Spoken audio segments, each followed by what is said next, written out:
Hi అండి, వింజా వంటలకి స్వాగతం అండి. ఈరోజు కప్పు బియ్యం పిండితో బజ్జీలు ఎలా వేయాలో చూపిస్తాను.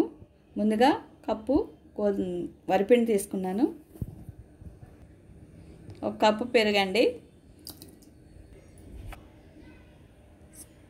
సాల్ట్, కొంచెం జీలకర్ర అండి, ఉల్లిపాయలు, పచ్చిమిర్చి అండి, కొంచెం తిని సోడా అండి.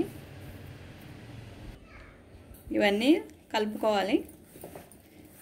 అవసరమైతే వాటర్ పోసుకోవాలండి, లేకపోతే సరిపోతే వేసుకోవసరం లేదు. కొంచెం వాటర్ కలుపుకుందాం.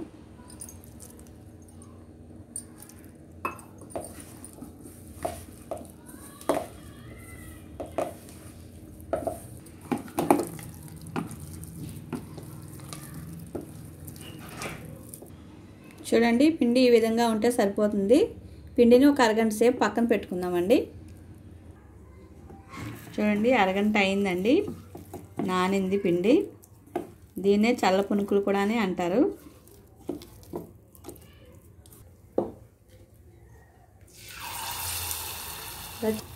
చిన్న చిన్న పునుగుల్లాగా వేసుకోవాలండి.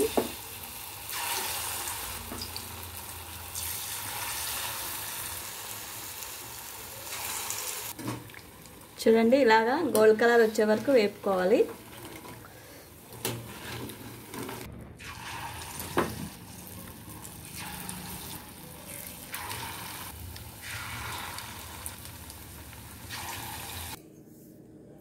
అంతేనండి, రోడ్ సైడ్ దొరికే చల్ల పునుకులు రెడీ అయినాయండి. చాలా టేస్ట్గా ఉంటాయి ఫ్రెండ్స్. మీరు కూడా ఒకసారి ట్రై చేయండి. దీన్ని ఏదైనా చట్నీతో కానీ సాస్తో కానీ సర్వ్ చేసుకుంటే చాలా బాగుంటుందండి. నచ్చితే కనుక లైక్ చేయండి, షేర్ చేయండి, కామెంట్ చేయండి, సబ్స్క్రైబ్ చేయండి.